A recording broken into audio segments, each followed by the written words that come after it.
கர்த்தருடைய பரிசுத்த நாமம் என்றென்றைக்கு மகிமைப்படுவதாக. உங்கள் யாவரையும் ஆண்டவராகிய இயேசு கிறிஸ்துவின் நாமத்தில் அன்போடு கூட இந்த செய்தி வேலைக்கு நான் வரவேற்கிறேன். ரட்சிப்பு இலை பற்றி யோவான் எழுதின சுவிசேஷத்தில் முதல் அதிகாரத்திலிருந்து அநேக பாடங்களை நாம் படித்து கொள்வதற்கு கர்த்தர் நமக்கு கிருபை செய்திருந்தார். இன்றைக்கு நம்முடைய செய்தியின் அந்த சாராம்சத்தினுடைய கடைசி செய்தி, ரட்சிப்பை பற்றி முழுமையாக நாம் படித்து விட்டோமா என்றால் இல்லை.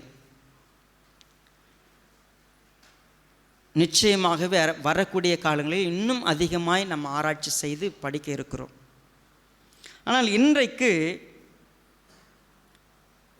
யோவான் புத்தகத்திலே ரட்சிப்பை பற்றி நாம் எந்த அளவுக்கு இன்னும் ஆழமாய் புரிந்து கொள்ள வேண்டுமோ அதற்கான ஒரு பாடத்தை நாம் கவனிக்க இருக்கிறோம். ஆண்டவராகிய இயேசு கிறிஸ்து இந்த உலகத்திலே வந்து நான் யார் என்று தன்னை அறிமுகம் செய்தார். அவர் தன்னை அறிமுகம் செய்யும் பொழுது நாம் இன்றைக்கு மனப்பாடமாய் ஒரு வசனத்தை சொன்னோம். நானே ஜீவ அப்பம், அது 6:35 வாசிக்கிறோம். நான் இந்த உலகத்தில் யார் என்று என்னை கேட்டீர்கள் என்று சொன்னால் நான் ஜீவ அப்பமாயிருக்கிறேன். என்னிடத்தில் நீங்கள் வந்தீங்கன்னா உங்களுக்கு ஒரு காலம் பசி இருக்காது, நீங்கள் ஒரு காலம் தாகமடைய மாட்டீங்க. யோவான் 8வது அதிகாரத்திலே நாம் வாசிக்கிறோம், நான் உலகத்திற்கு ஒளியாயிருக்கிறேன் என்று சொன்னார் 12வது வசனத்தில். 9வது அதிகாரம் வரைக்கும் நாம் பார்க்கும் பொழுது அவர் எப்படிப்பட்ட வெளிச்சமாக இருக்கிறார் என்று நாம் பார்க்கிறோம்.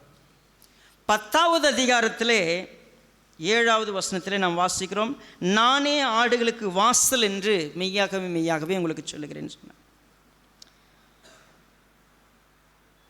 11வது வசனத்தில் பாருங்கள், அடுத்தது நானே நல்ல மேய்ப்பன். ஆண்டவராகிய இயேசு கிறிஸ்து நான் யார் என்று அறிமுகப்படுத்தும் பொழுது ஒன்று நானே ஜீவப்பம், நானே உலகத்திற்கு வெளிச்சமாயிருக்கிறேன் அல்லது ஒளியாயிருக்கிறேன். அடுத்ததாக சொல்லும் பொழுது நானே வாசல் என்று சொல்லுகிறார். அதுக்கு பிற்பாடு நானே நல்ல மேய்ப்பன். 11வது அதிகாரத்திலே நாம் பார்க்கிறோம், ஆண்டவராகிய இயேசு கிறிஸ்து சொல்லுகிறார், நானே உயிர்த்தெழுதலும் ஜீவனமாயிருக்கிறேன். அது 25வது வசனத்தில் நானே உயிர்த்தெழுதலும் ஜீவனமாயிருக்கிறேன். அடுத்ததாக நாம் பார்க்கும் பொழுது நானே வழியும் சத்தியமும் ஜீவனமாயிருக்கிறேன் என்று 14வது வசனத்தில் 6வது வசனம், 14வது அதிகாரம் 6வது வசனம், நானே வழியும் சத்தியமும் ஜீவனமாயிருக்கிறேன். 15வது அதிகாரத்தில் பார்க்கும் பொழுது நானே மெய்யான திராட்சை செடி. இதை எப்படி சொல்லுவாங்க? 7 saying of Jesus Christ. I am, நான் யார். இதில் ரொம்ப முக்கியமாக இன்றைக்கு ஒரு கருத்தை நாம் கவனிக்க போகிறோம். அது என்ன? ஆண்டவராகிய இயேசு கிறிஸ்து யோவான் 10வது அதிகாரத்தில் பேசின 2 பதங்களை இன்றைக்கு தியானிக்க போகிறோம். யோவான் எழுதின சுவிசேஷம் 10வது அதிகாரம் முதல் 6 வசனங்களை நான் வாசிக்கிறேன். மெய்யாகவே மெய்யாகவே நான் உங்களுக்கு சொல்லுகிறேன், ஆட்டுத் தொழுவத்துக்குள் வாசல் வழியாய் பிரவேசியாமல் வேறு வழியாய் ஏறுகிறவன் கள்ளனும் கொள்ளைக்காரனுமாய் இருக்கிறான். வாசல் வழியாய் பிரவேசிக்கிறவனோ ஆடுகளின் மேய்ப்பனாயிருக்கிறான். வாசலை காக்கிறவன் அவனுக்கு திறக்கிறான், ஆடுகளும் அவன் சத்தத்திற்கு செவி கொடுக்கிறது. அவன் தன்னுடைய ஆடுகளை பேர் சொல்லி கூப்பிட்டு அவைகளை வெளியே நடத்தி கொண்டு போகிறான். அவன் தன்னுடைய ஆடுகளை வெளியே விட்ட பின்பு அவைகளுக்கு முன்பாக நடந்து போகிறான். ஆடுகள் அவன் சத்தத்தை அறிந்திருக்கிறபடியால் அவனுக்கு பின் செல்லுகிறது. அந்நியருடைய சத்தத்தை அறியாதபடியினால் அவைகள் அந்நியனுக்கு பின் செல்லாமல் அவனை விட்டு ஓடிப்போம் என்றார். இந்த ஓமையை இயேசு அவருக்கு சொன்னார். அவளுடனே சொன்னார், அவர்களோ அவர் சொன்னவைகளின் கருத்தை அறியவில்லை. எனக்கு அருமையான தேவ பிள்ளைகளே, ஆண்டவராக இயேசு கிறிஸ்து உறுதியிட்டு சொல்லக்கூடிய ஒரு ஆழமான கருத்து இப்போ நாம கூட வாஸ்தவம் ஒரு உதாரணத்தை அங்கே சொல்லியிருக்கிறார், ஒரு எக்ஸாம்பிள் தான் சொன்னார். ஆனால் அதனுடைய கருத்து என்ன, நம்ம ரட்சிப்புக்கும் இதற்கும் என்ன சம்பந்தம் இருக்கிறது? நம்ம இந்த 6 வசனத்தை படிச்சிட்டோம்னா ஒரு எக்ஸாம்பிள் தான். நல்ல மேய்ப்பன், இன்னொருவன் திருடன். நல்ல மேய்ப்பன் எப்படி வருகிறான், திருட வருகிறவன் எப்படி வருகிறான்? ஒரு உதாரணத்தை சொல்லிட்டாரு. இதுலேருந்து நீங்கள் ரட்சிப்பை புரிஞ்சுக்குங்க. எப்படி புரிஞ்சிக்கிறது? என்ன தெரியும் நமக்கு? இந்த எக்ஸாம்பிள் மூலமாக ரட்சிப்பியல் நமக்கு புரிஞ்சிருமா அப்படின்னு கேட்டால், இந்த ஒரு எக்ஸாம்பிளை படித்த உடனே, இப்போ உதாரணத்துக்கு பார்த்தீங்கன்னா, பரலோக ராஜ்யம் கடுகு விதைக்கு ஒப்பாக இருக்கிறது அப்படின்னு நம்ம படித்த பிறகு நமக்கு அதுலேருந்து என்ன புரிஞ்சிச்சு? பரலோக ராஜ்யம் எப்படி இருக்கும் தெரிஞ்சிருச்சா அப்படின்னு கேட்டால், அநேக விஷயங்கள் மறைபொருளாக இருக்கிறது. ஈவன் இந்த எக்ஸாம்பிள் போதும் ரட்சிப்பை நீங்கள் புரிஞ்சிக்கிறதுக்குன்னு ஷூராக சொல்லிட்டார். மெய்யாகவே மெய்யாகவேன்னு சொன்னால் என்ன அர்த்தம்? மோஸ்ட் அஷ்யூர்லி ஐ சே யூ, ஸ்ட்ராங்காக சொல்கிறேன், அவ்வளோதான். என்ன புரிஞ்சிச்சு? ஒன்றுமே தெரியல. ஆனால் ஆண்டவராக இயேசு கிறிஸ்து அப்படியே விட்டுல. He want to explain what he said. அவர் என்ன சொன்னாரோ அதை எக்ஸ்பிளைன் பண்ணி சொல்ல விரும்புகிறார். ஒரு எக்ஸாம்பிள் சொன்னோம்னா நம்ம நிறைய நேரத்தில் என்ன பண்ணுவோம்? கதையை பிடிச்சிப்போம். கதையை பிடிச்சிக்கிட்டு உள்ளே என்ன சொல்ல வந்தாங்களோ அந்த கருத்தை விட்டுருவோம். உங்களுக்கு புரிய வைக்கிறதுக்காக நான் கூட என்ன செய்வேன், பர்சனலாக என்ன நடந்துச்சோ அதை சொல்ல வருவேன். ஒட்டுமொத்த மெசேஜும் விட்டுருவாங்க, நம்மகிட்ட தனியாக வருவாங்க. ஆமாம், அந்த கதை மீதியை சொல்லியே பாஸ்டர் என்னாச்சுன்னு கேட்பாங்க. நமக்கு அந்த கதையே கேட்குற ஆர்வம் இருந்தால் கூட பரவாயில்ல, அதுக்குள்ளே என்ன தான் சொல்லி கொடுத்தீங்க அப்படின்னு சொல்லி கேட்க வந்தோம்னு வச்சுங்களேன், நம்முடைய ரட்சிப்பை பற்றி நம்ம புரிந்து கொள்ள முடியும். நம்ம எல்லாருமே நினைக்கிறோம், நான் மீட்கப்பட்டிருக்கிறேன், எனக்கு இந்த நாலேஜ் இருக்குது. எந்த நாலேஜ் இருக்குது? ஆண்டவராக இயேசு கிறிஸ்து தேவகுமாரன் பூமியில் வந்து பிறந்தார், எனக்காக வாழ்ந்தார், என் பாவத்துக்காக சிலுவையில் மரித்தார், என்னை நீதிமான் ஆக்கியிருக்கிறாரு. ஓகே, ஐ எம் சேவ்ட், நான் பரலோகத்துக்கு போக போகிறேன். பட் நான் வெளிச்சமாக இருக்கிறேன், நான் ஜீவாப்பம், இதெல்லாம் படித்து கொடுத்தவர் எக்ஸ்பிளைன் பண்ண ஒரு முக்கியமான ஒரு தாட்டை கையில் எடுத்திருக்கேன். என்னது அது? நானே வாசல். 7வது வசனத்தில் இதுக்கான எக்ஸ்பிளனேஷன் நம்ம படிக்க போகிறோம். 7வது வசனம் பாருங்கள். ஆதலால் இயேசு மறுபடியும் அவர்களை நோக்கி, நானே ஆடுகளுக்கு வாசல் என்று மெய்யாகவே மெய்யாகவே உங்களுக்கு சொல்லுகிறேன். நான் தான் ஆடுகளுடைய வாசல். அது என்ன வாசல்?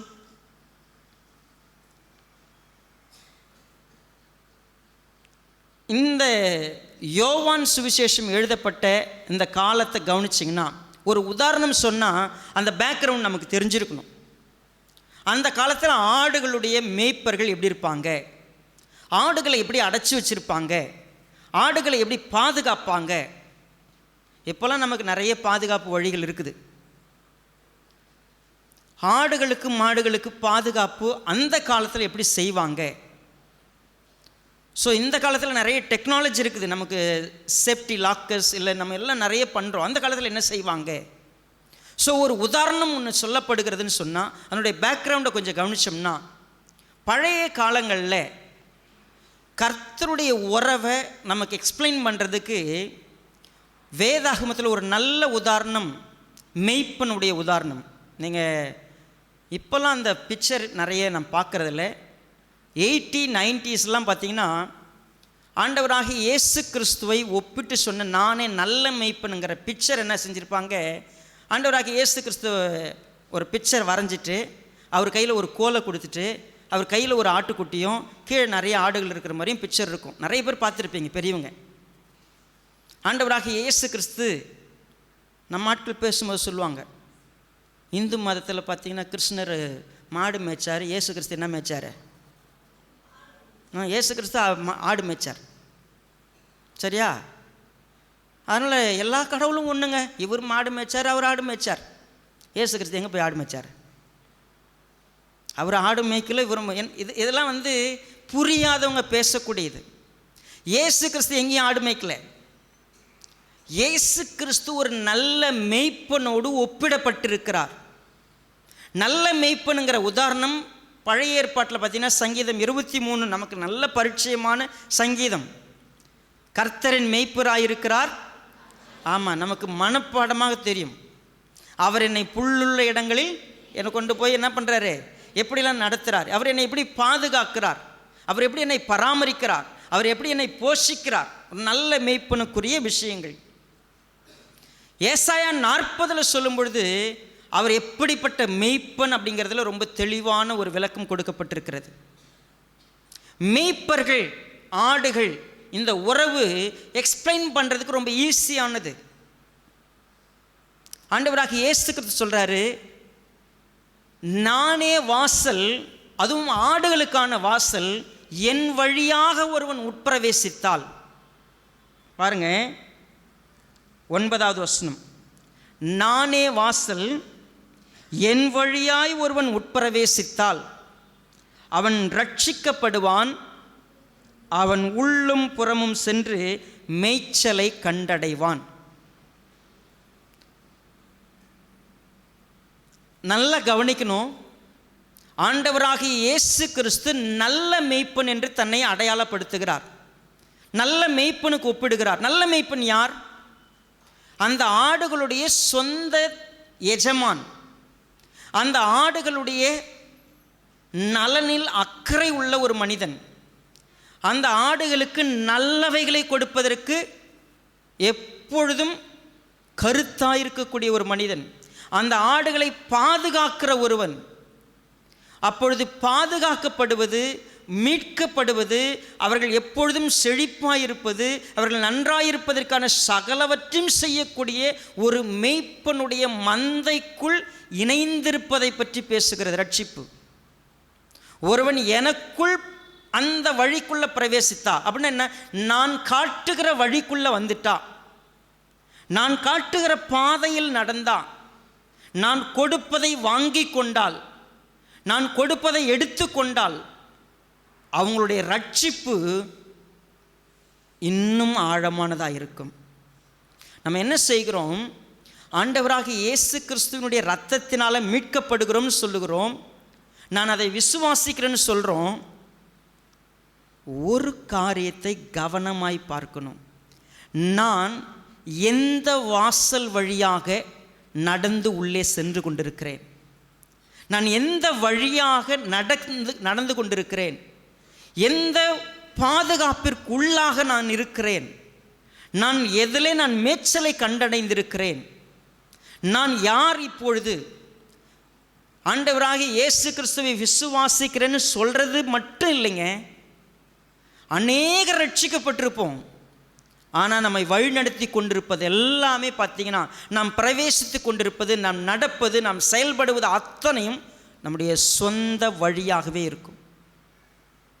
நான் என்ன யோசிக்கிறனோ, என்னுடைய இமேஜினேஷனுக்கு என்ன பொருந்துதோ, என் அறிவுக்கு என்ன எட்டுதோ, என் மனசுக்கு என்ன பிடிக்குதோ, அந்த வழியில் போகிறவங்க தான் நிறைய பேர். அவங்கள யார் அப்படி ஏமாத்துறா?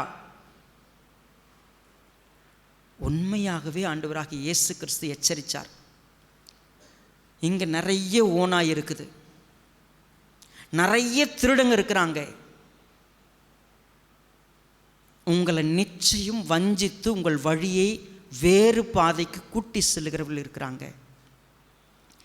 நீங்கள் சரியான ரட்சிப்பு, அந்த பாதுகாப்புக்குள்ளே இல்லாதபடிக்கு உங்களை வழிமாறி செல்லக்கூடிய காரணிகள் நிறைய இருக்குது. அதனால தான் நான் ஒரு எக்ஸாம்பிள் சொன்னார் அவர். நான் நல்ல மேய்ப்பன், இங்கே ஒரு கள்ள மேய்ப்பன் இருக்கிறான், இங்கே ஒரு திருடன் இருக்கிறான். இந்த திருடன் யாராக இருக்கலாம்? நீங்கள் நோட் பண்ணி வச்சுக்கங்க. முதல் விஷயம், உங்கள் சொந்த மனசாக கூட இருக்கலாம், அல்லது நீங்கள் நேசிக்கக்கூடிய நபராக கூட இருக்கலாம், நீங்கள் விரும்பக்கூடிய நபராக இருக்கலாம், நீங்கள் மதிக்கக்கூடிய நபராக இருக்கலாம். ஏதோ ஒரு விதத்தில் நீங்கள் ஏமாற்றப்படுவீங்க. ரட்சிக்கப்பட்டவர்கள் ஏமாற்றப்பட்டவர்கள் என்றால், ஏமாற்றப்பட்டவர்களாக இருந்தாங்கன்னா அவங்க ரட்சிக்கப்பட்டதில் அர்த்தமே இல்லை. தயவுசெய்து புரிஞ்சுக்கங்க. நம்ம நினச்சிக்கிறோம்ல, நான் ரட்சிக்கப்பட்டிருக்கிறேன், நான் மீட்கப்பட்டிருக்கிறேன், நான் கர்த்தருடைய பிள்ளை, நான் பரலோகம் போகிறேன்.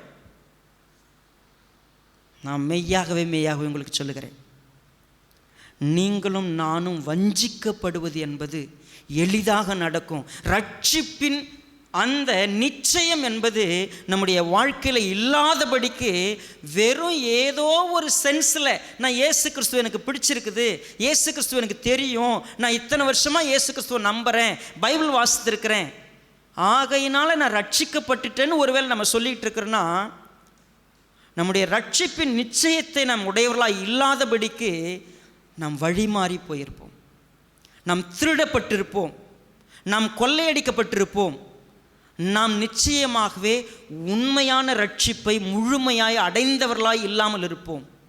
அதனால தான் இந்த ஆடு மேய்ப்பன் உதாரணத்தின் மூலமாய் கர்த்தர் நமக்கு ஒரு பெரிய சத்தியத்தை சொல்லிக் கொடுக்க விரும்புகிறார். கொஞ்சம் கவனமாக கேட்டிங்கன்னா இப்போ இந்த உதாரணம் நமக்கு புரிய போகுது.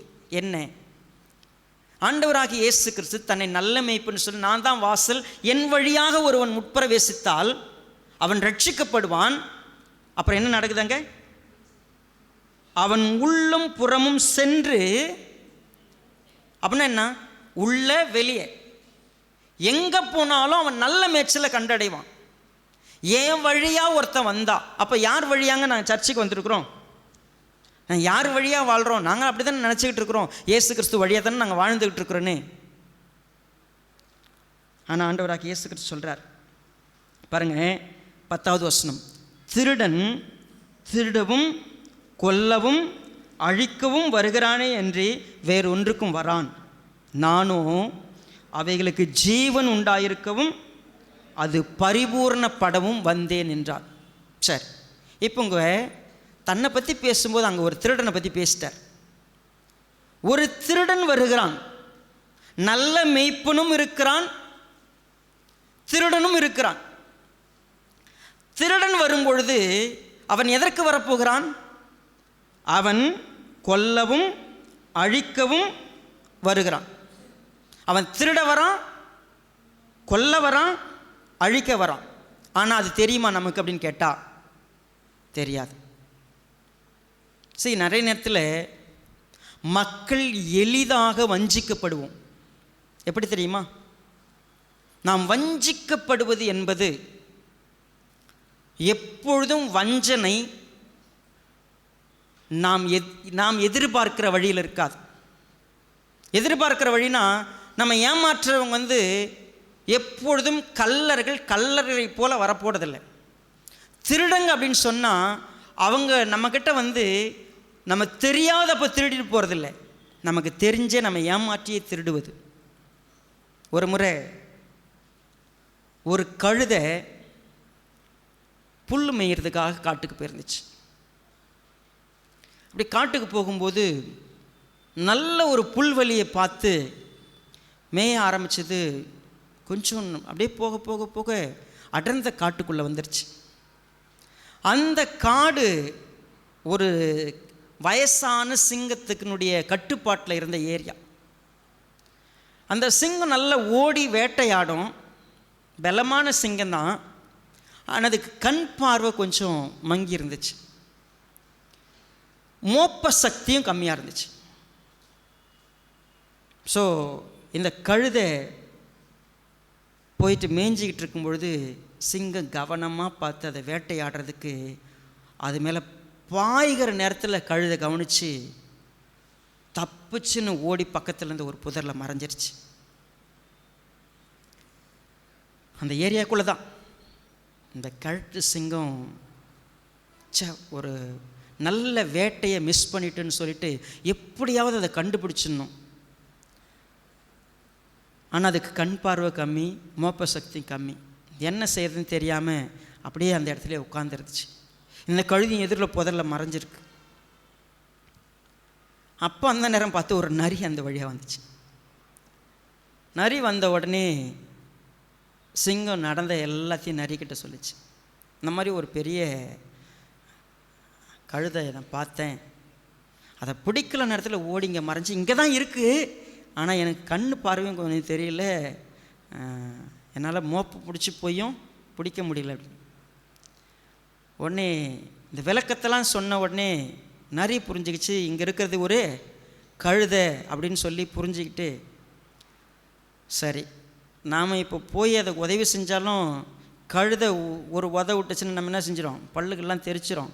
அதனால் ஒரு நல்ல ஐடியாவை வந்து யாருக்கு சொல்லுவோம், நம்ம சிங்கத்துக்கிட்ட சொல்லுவோன்னு சிங்கத்துக்கிட்ட ஒரு ஐடியா சொல்லிச்சு. இந்த கழுதையை பிடிக்கிறதுக்கு நான் உங்களுக்கு ஒரு ஐடியா சொல்கிறேன், இந்த மாதிரி செஞ்சோம்னா கழுதையை பிடிச்சிடலாம். சரி என்ன சொல்லு. உடனே பிளானை எக்ஸிக்யூட் பண்ணியாச்சு.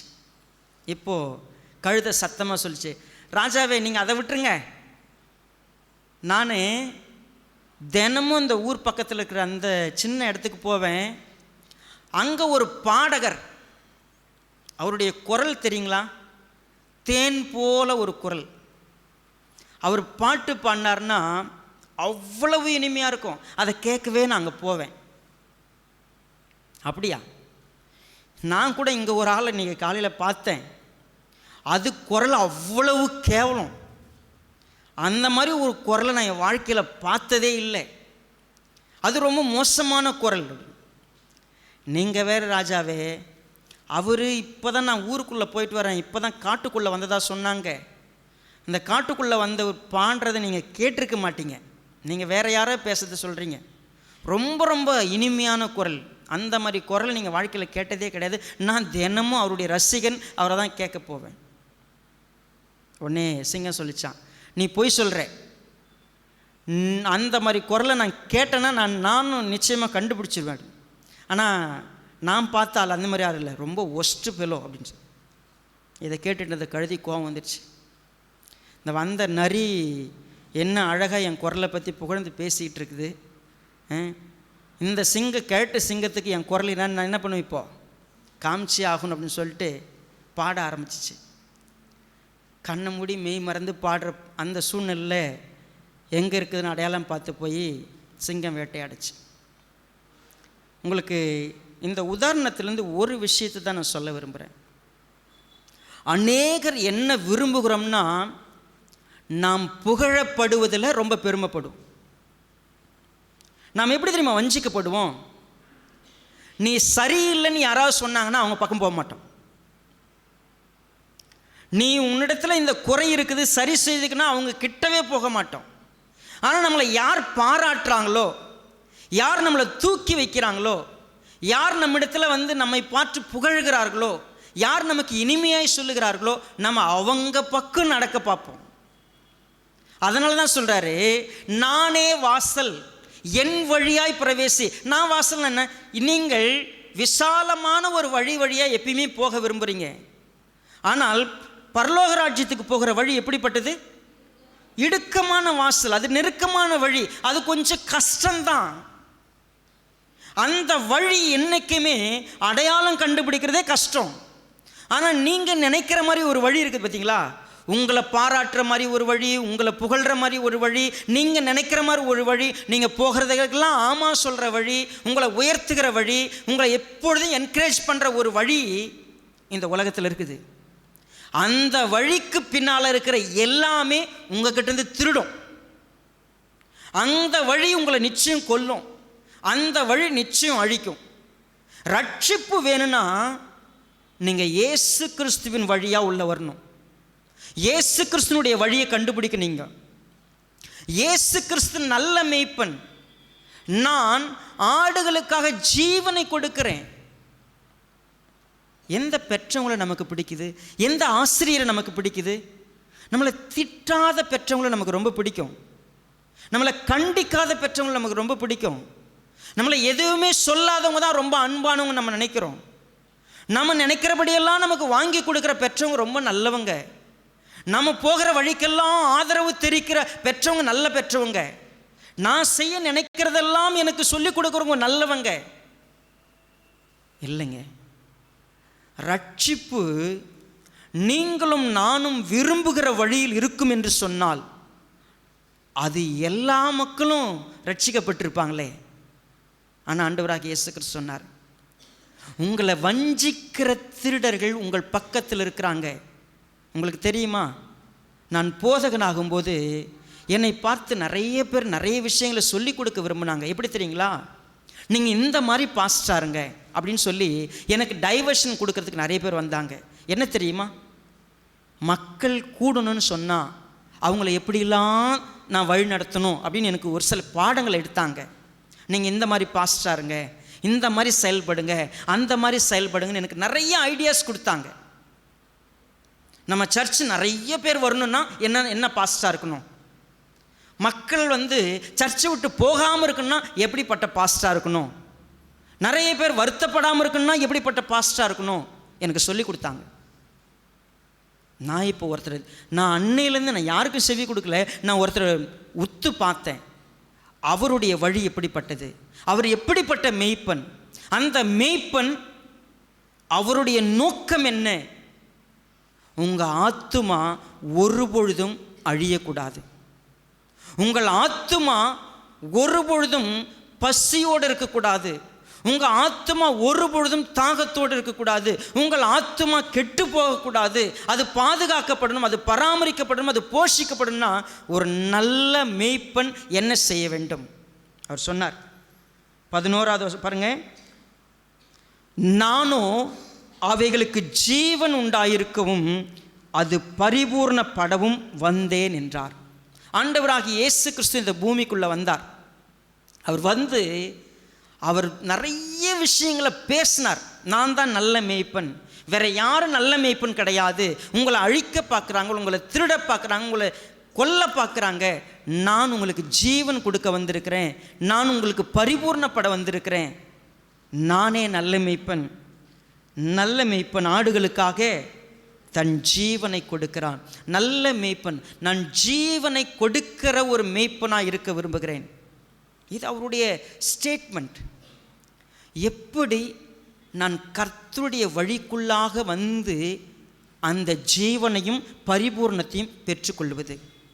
நான் விசுவாசம் திருச்சபை, நம்பிக்கை திருச்சபை, ஒருவேளை இந்த பிரசங்கத்தெல்லாம் ஃபாலோ பண்ணக்கூடிய என் அன்பான ஒவ்வொரு தேவனுடைய பிள்ளைகளுக்கும் நான் சொல்லக்கூடிய ஆலோசனை தான் என்ன, நீங்கள் என்றைக்கு கர்த்தராக இயேசு கிறிஸ்துவை சொந்த இரட்சகராக ஏற்றுக்கொண்டிருக்கிறீர்களோ, இந்த இரட்சகர் உங்களுக்கு செய்திருக்கக்கூடிய சரியான வழி என்ன, அவர் என்ன செய்திருக்கிறார், நல்ல மேய்ப்பன் எந்த வழியில் நம்மை நடத்த விரும்புகிறார் என்பதை நாம் எப்படி கவனிப்பது? வரக்கூடிய ஒவ்வொரு மனிதனுக்கும் அவர் நீங்கள் கேட்டீங்க கேட்கல, அவர் செய்திருக்கிறது என்ன தெரியுமா செஞ்சிருக்கிறாரு? ரட்சிப்புக்குள்ளே வந்திருக்கிற அத்தனை பேருக்கும் சிறப்பான, இந்த மந்தைக்குள்ளே கொண்டு வந்திருக்கிற அவ்வளவு பேருக்கும் சிறப்பான ஒரு 5 ஆசீர்வாதங்களை செய்திருக்கிறார். என் கூட கொலேசியர் புஸ்தகத்துக்கு வாங்க. அப்போஸ்தலனாகிய பவுல் இதை நமக்கு ரொம்ப அற்புதமாக வெளிப்படுத்தியிருக்கிறார்.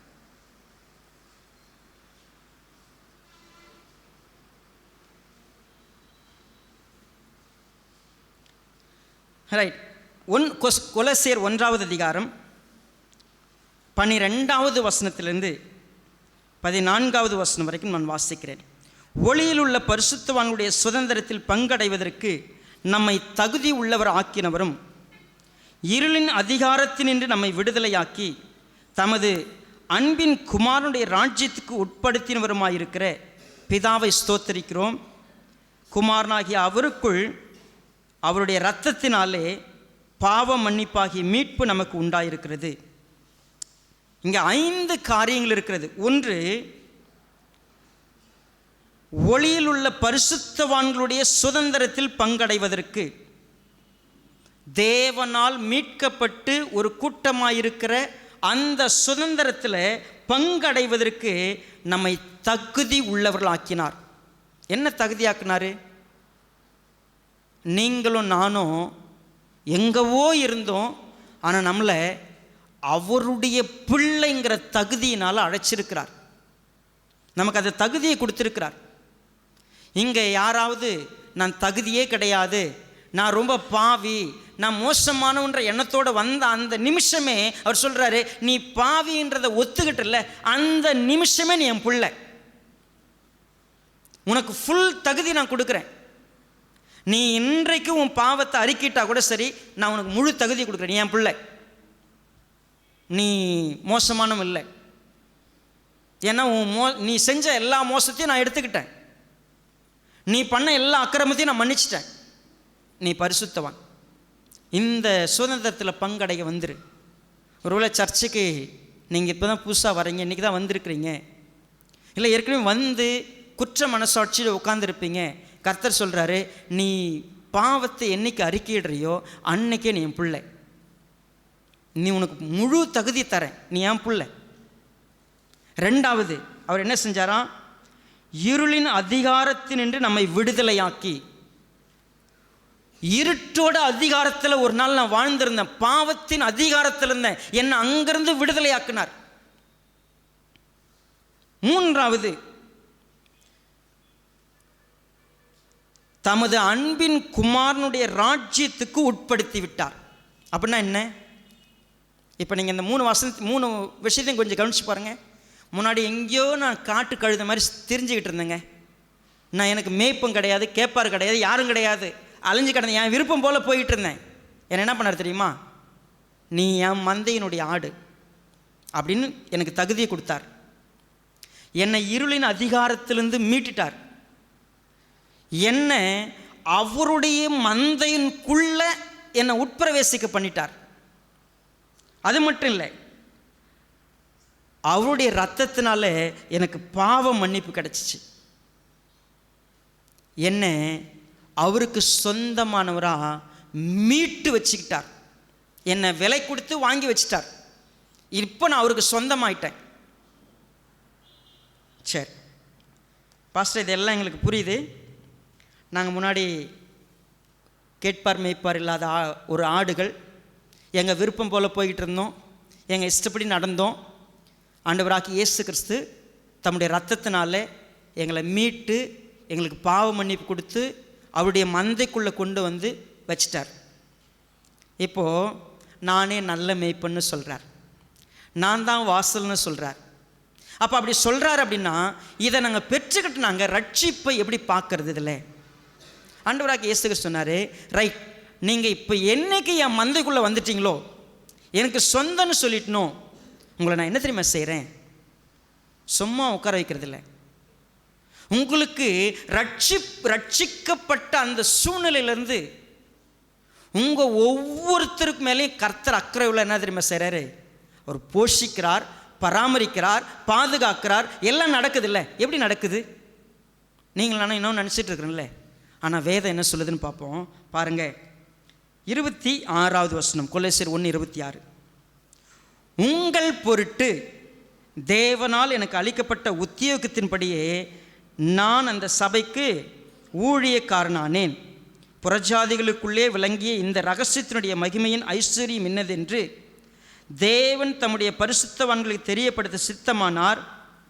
கிறிஸ்துவானவர் மகிமையின் நம்பிக்கையாக உங்களுக்குள்ளே இருப்பதே அந்த ரகசியம். சரி, எந்த மனுஷனையும், இப்போ எல்லாருமே இந்த வசனத்தை பாருங்கள், 28, எந்த மனுஷனையும் கிறிஸ்து இயேசுவுக்குள் தேறினவனாக நிறுத்தும்படிக்கு அவரையே நாங்கள் அறிவித்து, எந்த மனுஷனுக்கும் புத்தி சொல்லி, எந்த மனுஷனுக்கும் எல்லா ஞானத்தோடும். சரி, நாங்கள் என்ன பண்ணுறோம்? எங்களுக்கு ஒரு வேலை கொடுத்துருக்கிறார்.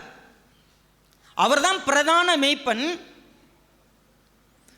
இந்த சபைக்கு ஒரு மேய்ப்பனை கொடுத்து என்ன செய்கிறார் தெரியுமா? நானே வாசல், நானே நல்ல மேய்ப்பன். அப்போ என்ன நடக்கணும்? நான் நல்ல மேய்ப்பனை என்ன பண்ணேன்? என் ஆடுகளுக்காக ஜீவனை கொடுத்துருக்கிறேன். எப்படி ஜீவனை கொடுத்தேன்? என் ரத்தத்தை சிந்தினேன், பாவத்திலேருந்து மீட்டேன், இருளின் அதிகாரத்திலேருந்து அவங்களை விடுதலையாக்கினேன், பரிசுத்தவான்களுடைய ஒளியில் பங்கடைவதற்கு, சுதந்திரத்தில் அதில் வந்து சேர்றதுக்கு நான் எல்லாத்தையும் செஞ்சுட்டேன், அவங்களை தகுதியாக்கிட்டேன். இப்போ நான் ஒன்று செய்கிறேன். அவர்கள் சிறந்த மேய்ச்சலை கண்டடைவதற்கு, அவர்கள் என்னை அறிந்து கொள்வதற்கு நான் என்ன செய்யணுமோ செஞ்சுக்கிட்டு இருக்கிறேன். இப்போ இங்கே கையில் வச்சுட்டு யோவான் 10வது அதிகாரத்துக்கு திரும்பி வாங்களேன். அவர் என்ன சொல்கிறாருன்னு கொஞ்சம் கவனிச்சுட்டு இங்கே வருவோம். யோவான் 10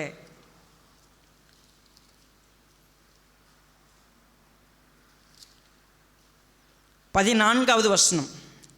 நானே நல்ல மேய்ப்பன், பிதா என்னை அறிந்திருக்கிறது போலவும் நான் பிதாவை அறிந்திருக்கிறது போலவும். மறுபடியும் இன்னொரு முறை வாசிக்கலாம். அது பிதா என்னை அறிந்திருக்கிறது போலவும்.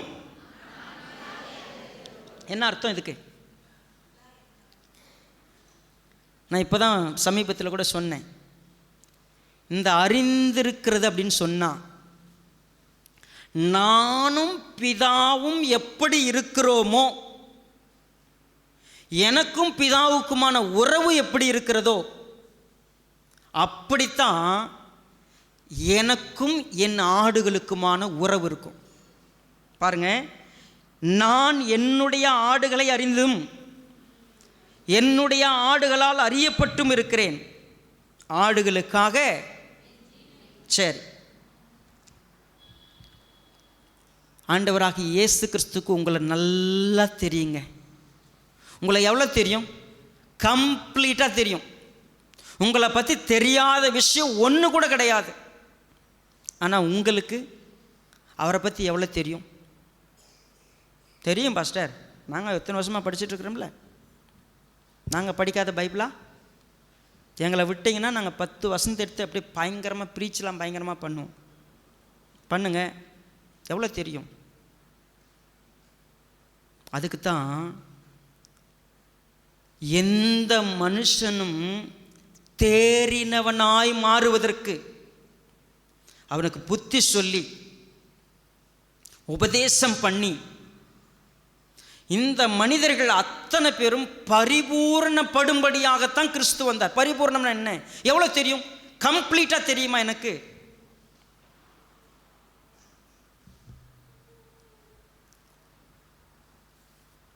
கம்ப்ளீட், ஃபினிஷ், ரெண்டுத்துக்கு என்ன வித்தியாசம்? Complete, finish. ஒருத்தர் சொன்னார், நீங்கள் கல்யாணம் பண்ணும்போது நல்ல ஒய்ஃபை தேர்ந்தெடுத்தீங்கன்னா உங்கள் வாழ்க்கை கம்ப்ளீட். அதுவே கொஞ்சம் அடங்காத பொண்டாட்டி தேர்ந்தெடுத்தீங்கன்னா யூ ஆர் ஃபினிஷ். இங்கே தான்ப்பா சிரிக்கிறாங்க, இந்த பக்கம் சிரிப்பே காணும். நாங்களாம் ஃபினிஷ்டா. Right, okay. நீங்கள் கம்ப்ளீட் ஆகிறதுனா நிறைவானவர்களாக பூரணமானவர்களாக மாறுறதுக்கு நீங்கள் என்ன செஞ்சுக்கிட்டு இருக்கிறீங்க? நீங்கள் அந்த வழியாவா போயிட்டுருக்கிறீங்க? நீங்கள் சொல்லுங்கள். இப்போது என் ஆடுகள் என் சத்தத்திற்கு செவி கொடுக்கும். ஆனால் நம்ம திருடங்க சத்தத்துக்கு இல்லை அழகாக செவி கொடுத்துட்டு இருக்கிறோம். நம்மளை ஏமாத்துற சத்தத்துக்குள்ள செவி கொடுத்துக்கிட்டு இருக்கிறோம். நம்மளை வஞ்சிக்கிற சத்தங்களுக்கு செவி கொடுத்துக்கிட்டு போயிட்டு இருக்கிறோம். ஏன் தெரியுமா? நமக்கு அதுதான் பிடிச்சிருக்கு. நமக்கு பிடிக்குது இல்லை? நம்மளை கண்டிக்கிறது நமக்கு பிடிக்காது, நம்மளை எச்சரிக்கிறது பிடிக்காது, புத்தி சொல்கிறது பிடிக்காது. நமக்கு பிடிச்ச மாதிரி பேசுகிற சத்தங்களுக்கு செவி கொடுக்குறோம். ஏன்னா அது இதமாக இருக்கிறது, அது எனக்கு நல்லா இருக்குது. சிரிக்க சிரிக்க பேசுகிற பிரசங்கள் பிடிக்கிறது. எப்பொழுதும் ஆசீர்வாதத்தை பேசுகிற பிரசங்கள் பிடிக்கிறது. ப்ராஸ்பரிட்டி காஸ்பல் பிடிக்கிறது. எப்பொழுதும் நம்மளை உற்சாகப்படுத்துகிற, நம்மளை பெருமைப்படுத்துகிற பிரசங்கங்கள், நம்மளை தூக்கி விடுற பிரசங்கங்கள், நம்மளை எப்பொழுதும் பார்த்தீங்கன்னா உயர்த்தி பிடிக்கிற பிரசங்கங்கள். அதான் இன்னைக்கு ஜனம் கோடி கோடியாக அங்கே தானே பின்னால் போயிட்டுருக்குறோம். நானே மெய்யான வாசல், நானே நல்ல மேய்ப்பன்னு இயேசுவானவர் சொன்னதுக்கு பின்னால் என்ன? நல்ல மேய்ப்பன் நல்லதை மட்டும்தான் கொடுப்பாங்க. ஆனால் உனக்கு பிடிச்சதெல்லாம் கொடுக்கறதுக்கு பேர் நல்லதில்லை. நீ விரும்புகிறத கொடுக்குறவங்க நல்லவங்க நினைக்கிறீங்களா? நிறைய பெற்றவங்க என் கண்ணு முன்னாடி நான் பார்த்தேன். இது தப்பு செய்யாதீங்க, என் பிள்ளைங்களுக்கு பிடிச்சிருக்கு. இங்கே ஒரு சில பெற்றவங்களை கவனிக்கிறேன். என் பிள்ளைங்க இப்படி தான் இருக்கணும், என் பிள்ளைங்க எங்கே நிற்கணும், என்ன செய்யணும், அது அவனுக்கு வலிச்சா கூட பரவாயில்ல, அவன் என்ன தப்பாக நினச்சா கூட பரவாயில்ல, அவனுடைய ஆரோக்கியம் எனக்கு முக்கியம். என் பிள்ளை சர்ச்சில் தான் நிற்கணும், என் பிள்ளை வசனத்தை தான் படிக்கணும். ஆனால் நாம் என்ன செய்கிறோம்? அங்கே என்னத்துக்கடா போயிட்டு நீ வா. என் பிள்ளை இன்னைக்கு வேற வழிக்கு போகிறதுக்கு மெயின் ரீசன் யார் தெரியுமா? பேரண்ட்ஸ். ஏன்னா நான் காட்டுற வழி வேற, இங்கே சர்ச்சில் பாஸ்டர் காட்டுற வழி வேற, பைபிள் காட்டுற வழி வேற, இயேசுவானவர் காட்டுற வழி வேற. நான் என்ன செஞ்சுக்கிட்டு இருக்கிறேன், என் பிள்ளைங்களை எப்படி நடத்திக்கிட்டு, நான் எங்கே நடந்துக்கிட்டு, ஏன்னா நானே அந்த நல்ல மேய்ப்பனுக்கு செவி கொடுக்கறது இல்லை. நான் செவி கொடுக்காம நான் பேருக்கு நான் சொல்கிறேன் நான் ரட்சிக்கப்பட்டவன். நாங்கள் உபதேசம் பண்ணுறோம், புத்தி சொல்கிறோம், தேறினவனாய் நிறுத்துறதுக்கு உபதேசம் பண்ணிக்கிட்டு இருக்கிறோம். ஆனால் நாங்கள் யாரும் செவி கொடுக்கறதில்லை. எங்களுக்கு நல்ல மேய்ப்பன் இருக்கிறார், அந்த மேய்ப்பனுடைய வார்த்தையை நாங்கள் கேட்போமா? எங்களுடைய வழி சரியான இதுதான் பாதை, அதில் போவோமா? ஒரு சகோதரிக்கு சொல்கிறேன், இந்த வழி வேண்டாம், தப்பு செய்யாதுன்னா அதுவும் நீங்கள் சொல்லலாம், ஆனால் என் வழி வேறு. தம்பி இந்த வழி செய்யாதுன்னு ஒரு தம்பிக்கு சொல்லித்தரேன், ரைட், நான் என்று சொல்லும்போது சரின்னு சொல்லிட்டு உன் வழியிலே நீ போகிற அப்படின்னு சொன்னால் நீ கிறிஸ்துவின் வழியாக பிரவேசிக்கிறவன் இல்லை. கிறிஸ்துவின் வழி கொஞ்சம் வலிக்க தான் செய்யும். கிறிஸ்துவின் வழி உன்னை எச்சரிக்கை செய்யும், உன்னை கண்டிக்க செய்யும், உன்னை திருத்தும், உன்னை மாற்றும். ஆனால் நான் அந்த வழிக்கு என்றைக்குமே வர்றதில்லை. நான் சொல்கிறேங்க, ரட்சிக்கப்பட்ட என்ன ரட்சிக்கப்பட்டீங்க? கர்த்தருடைய வழிக்கு கீழ்ப்படிஞ்சு வர்றதுக்கு மனசு கிடையாது. கேட்டால் எனக்கே எல்லாம் தெரியும். என்ன தெரியும்? அதுக்காக எனக்கு உத்தியோகத்தை கொடுத்துருக்கிறாரு. பவுல் சொன்னார், எனக்கு இந்த உத்தியோகத்தை கொடுத்துருக்கிறாரு. என்ன தெரியுமா? நல்லதை பேசு, சரியானதை பேசு, நான் சொல்கிறத பேசுன்னு சொல்லி. இங்கே சொல்லுங்களேன், நான் இங்கே பாஸ்டராக வந்து உங்களை எல்லாரையும் கண்டித்து திட்டி எச்சரித்து உட்காந்துக்கிறதுனால எனக்கு என்ன லாபம்னு நினைக்கிறீங்க? உங்களை புகழ்ந்தாலாவது எனக்கு நிறைய காணி கொடுப்பீங்களே. உங்களை எப்பயுமே மெச்சிக்கிட்டா நீங்கள் சொல்கிற வழிக்கெல்லாம் கூட வந்தால் எனக்கு லாபம் இல்லையா? அதை சம்பாதிக்கிறதுக்கு நாங்கள் ஊழியக்காரனா இல்லை. எனக்கு பேரும் வேணாம், எனக்கு புகழும் வேணாம், எனக்கு பணமும் வேணாம், எனக்கு எந்த கிரீடமும் வேணாம் உங்ககிட்டருந்து. எனக்கு நீங்கள் எதையும் கொடுக்க தேவையில்லை. நான் கர்த்தருடைய ஊழியக்காரன் நின்று இதில் நடவுங்கள்னு சொல்கிற வார்த்தையை சரியாக சொல்லி கொடுக்குற உத்தம ஊழியக்காரனாக இருக்க விரும்புகிறேன். இதுதான் பாதை. உனக்கு பிடிக்கலன்னா எனக்கு பிரச்சனை இல்லை.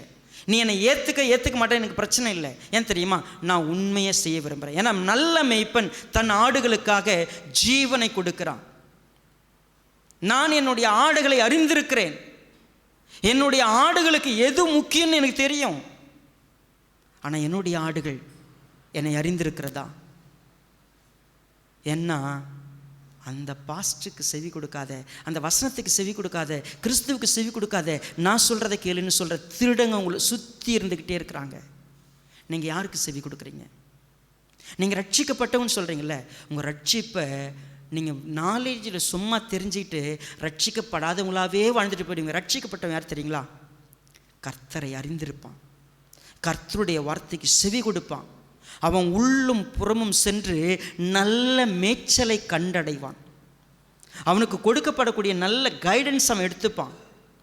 அவன் ஒரு நாளும் சுய புத்தியின் மேலே சாய்ந்து போகிறமில்லை. ஐயோ கடைசி நாளில் வந்து என்னுடைய போதகர் சொல்ல நான் கேட்கலையே அப்படின்னு சொல்ல மாட்டான். எனக்கு எச்சரிப்பு சொன்னப்பெல்லாம் நான் கேட்கலையேன்னு சொல்ல மாட்டான். ஏன்னா ரட்சிக்கப்பட்டவனுக்கு சுய புத்தியே கிடையாது. ஏன்னா அவன் கர்த்தருடைய வழியில் நிற்பான். அவன் சொந்த வழியில் போக மாட்டான். மற்றவங்க சொல்கிறதுக்கு செவி கொடுக்கவே மாட்டான். அவன் ஒரே ஒருத்தவங்க சொல்கிறத கேட்பான். கர்த்தர் சொல்கிறது, வசனம் சொல்கிறது, போதகர் சொல்கிறது, லைன் கரெக்டாக இருக்கா, ஜஸ்ட் ஐ வில் ஃபாலோ. எனக்கு பிடிக்கல அடுத்தது. என் பெற்றவங்க சொன்னாங்க அது வேறு, மற்றவங்க சொன்னாங்க வேறு.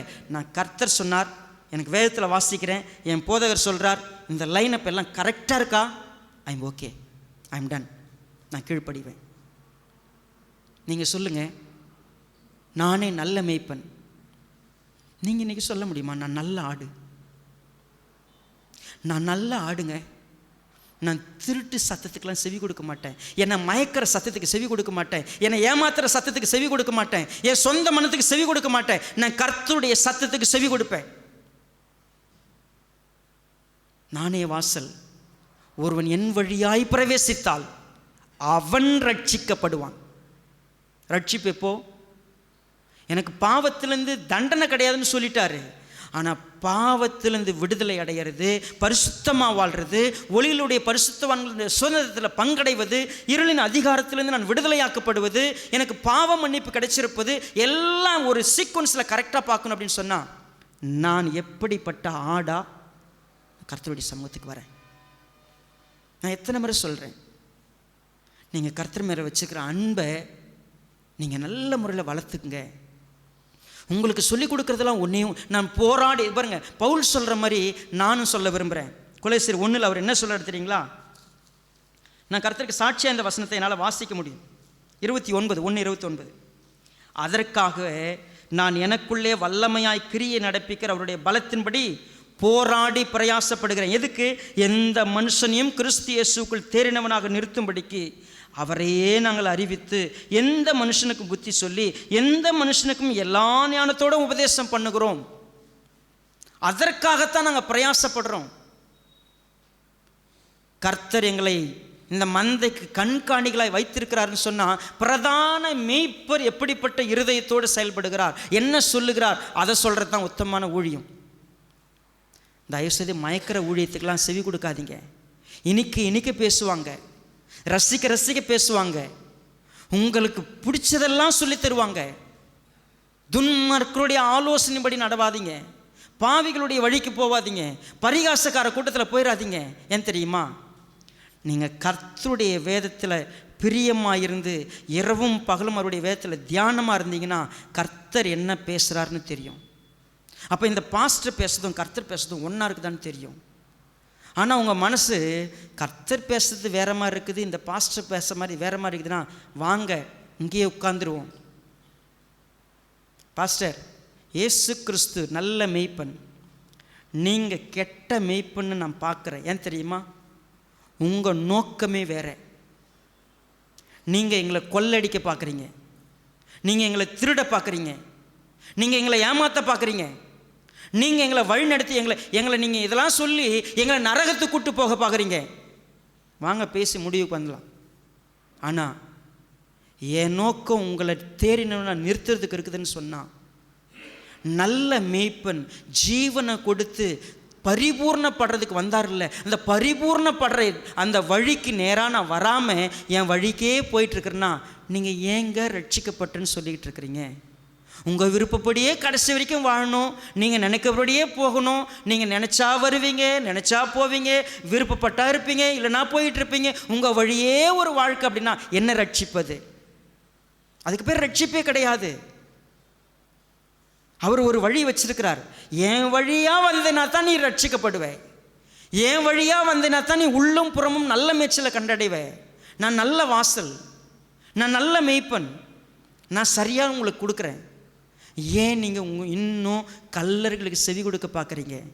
ஏன்னா அது மயக்கிற மாதிரி இருக்கும், அது உங்கள் விருப்பத்தில் இருக்கும். தயவுசெய்து அங்கே போயிடாதீங்க. இது ஆண்டவராகிய இயேசு கிறிஸ்துனுடைய உள்ளார்ந்த ஆழமான ஒரு போதனை.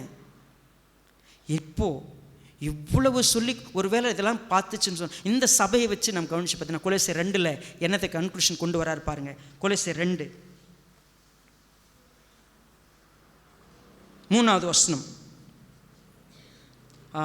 ஏன் 2 நான் வாசிக்கிறேன்.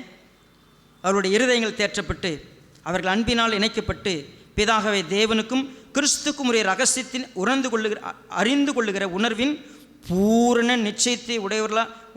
நிச்சயத்தை உடைய எல்லா ஐஸ்வர்யத்திற்கும் உரியவர்களாக வேண்டும் என்றே இப்படி விரும்புகிறேன். எப்படி விரும்புகிறேன்? நீங்கள் பிதா யாருன்னு தெரிஞ்சுக்கணும், ஆண்டவராகிய இயேசு கிறிஸ்து யாருன்னு தெரிஞ்சுக்கணும், அந்த ரகசியத்தினுடைய பூரணம் உங்களுக்கு தெரிஞ்சிருக்கணும், நீங்கள் உணர்வுடையவங்களாக இருக்கணும், நீங்கள் ஐஸ்வர்யவான்களாக மாறி இருக்கணும் அவரை அறிகிற அறிவில். இதை நான் விரும்புகிறேன். அவருக்குள் ஞானம் அறிவு என்பவைகளாகிய பொக்கிஷங்கள் எல்லாம் அடங்கியிருக்கிறது. ஒருவனும் நயவசனிப்பினாலே உங்களை வஞ்சியாதபடிக்கு ஒரு கள்ளனும் உங்களை திருடிடக்கூடாதுன்னு தான் இதை சொல்கிறேன். ஏன் தெரியுமா? சரீரத்தின்படி நான் தூரமாக இருந்தும் ஆவியின்படி உங்களுடனே கூட இருந்து உங்கள் ஒழுங்கையும் கிறிஸ்து இயேசுவின் மேலே உங்கள் விசுவாசத்தின் உறுதியையும் பார்த்து சந்தோஷப்படுகிறேன். ஆகையினால் நீங்கள் எல்லாரும் நல்லா ஆடுங்கப்பா. என்ன பண்ணுங்க?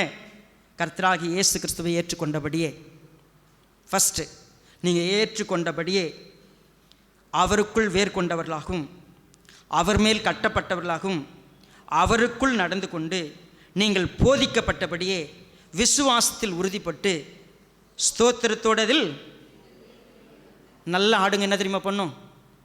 அவரை நீங்கள் ஏற்றுக்கிட்டீங்க, இந்த வழியில் வரணுன்னு, அந்த வழியில் வந்தீங்கன்னா அவருக்குள்ளே வேர்கொள்ளுங்க, அவருக்குள்ளே கட்டப்படுங்க, அவருக்குள்ளே நடந்து கொள்ளுங்க, நீங்கள் அவருக்குள்ளே போதிக்கப்படுங்க, விசுவாசத்தில் உறுதிப்படுங்க, ஸ்தோத்திரத்தோடு அதில் பெறுங்க.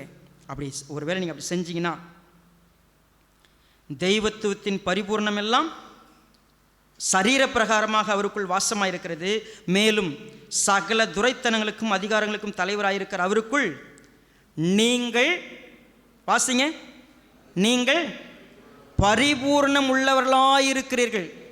ஆண்டவராக இயேசு கிறிஸ்து சொன்னார், நானே நல்ல மேய்ப்பன், நல்ல மேய்ப்பன் ஆடுகளுக்காக என்ன பண்ணுறாரு? ஜீவனை கொடுக்குறார். நானோ அவைகளுக்கு ஜீவன் உண்டாயிருக்கவும். எப்போ நீங்கள் பரிபூர்ணமாக மாறுவீங்க? நீங்கள் ஏற்றுக்கிட்ட வழியில் வந்து விசுவாசத்தில் நீங்கள் எந்த வழியில் வேர்கொள்ளுங்க, கட்டப்படுங்க, உறுதியாக சத்தியத்தில் வளர்ந்துக்கிட்டே வந்தீங்கன்னா நீங்கள் பரிபூர்ணம் உள்ளவங்க. நான் நல்ல மேய்ப்பேன், நீங்கள் பரிபூர்ணம் உள்ளவங்களாக இருக்கிறதுக்கு தான் நான் வந்தேன். நீங்கள் ஜீவன் உங்களுக்கு கிடச்சிருக்கணும். நான் சொல்லட்டுங்களா? யார் தெரியுமா நல்ல ஆடு? ஒரு நல்ல மேய்ப்பனுக்குள்ளாக இருந்து சரியான பாதையில் வளர்ந்து பரிபூர்ணத்தையும் அடைந்தவர்களாய் இன்றைக்கு வாழ்ந்து கொண்டிருக்கிற மனிதர்கள் தான் ரட்சிப்பின் அனுபவத்தை சந்தோஷமாக முழுமையாக அனுபவிக்கிறவங்க. எத்தனை பேர் இங்கே பரிபூர்ணமாக இருக்கிறோம்? நம்ம எங்களுக்கு எல்லா பரிபூர்ணமும் கிடச்சிருக்குது, எல்லா சத்தியமும் கிடச்சிருக்குது, எல்லா ஆசீர்வாதமும் எங்களுக்கு கிடச்சிருக்குது. என்ன ஆசீர்வாதம்? என்ன குறைய தேவன் நமக்கு வச்சிருக்கிறாரு? எதை நமக்கு கொடுக்கல? எதை நமக்கு போதிக்கல? இந்த சபையில் இன்னைக்கு டிசம்பர் 31, 2023 2003 ஆரம்பிச்சு 2023 இத்தனை வருஷமும் தேவன் எவ்வளவு நேர்த்தியாக இந்த சபையை மன்னிக்கணும். 93 1990 இந்த 20 நம்ம 30வது வருஷம் கொண்டாடுறோம். இந்த 30 வருஷம் ஐபிசி குடும்பத்தில் நம்மளை கொண்டு வந்து வச்சு என்ன செஞ்சுருக்கிறாரு? உண்மையாகவே ஒவ்வொருத்தருக்கும் தேவையான வழியை காண்பிச்சு போஷாக்கு கொடுத்து ஜீவன் உண்டாயிருக்கவும் பரிபூர்ண படமும் நம்மளை கூட்டு வந்து வச்சுருக்கிறாருன்னு சொல்லும் பொழுது நம்ம எவ்வளோ நன்றியோட சரியான பாதையில் நான் ரட்சிப்பை முழுமையாக பார்க்குறதுக்கு இந்த வழியை நான் பின்பற்றுவேன். என் சொந்த வழியில் போக மாட்டேன், யார் சத்தத்துக்கும் செவி கொடுக்க மாட்டேன். நான் இங்கே கேட்டு ஒழுங்காக நடப்பேன். நான் நல்ல மேய்ச்சலை எனக்கு கொடுத்துருக்கிறார், நல்ல மேய்ச்சலை நான் கண்டடைஞ்சு நடப்பேன். தீர்மானம் இல்லாமா? கண்களை மூடுவோம்.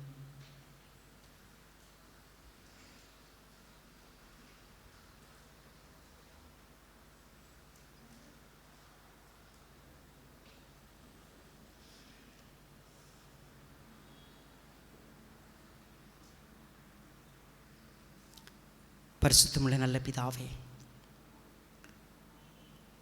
எங்களுக்கு நீங்கள் தான் ஜீவாப்பம், நீங்கள் எங்களுடைய வெளிச்சம், நீங்கள் எங்களுடைய வாசல், நீங்கள் எங்களுடைய நல்ல மேய்ப்பன், நீங்கள் தான் உயிர்த்தெழுதலும் ஜீவனமாக இருக்கிறீங்க, நீங்கள் தான் வழியும் சத்தியும் ஜீவனமாக இருக்கிறீங்க,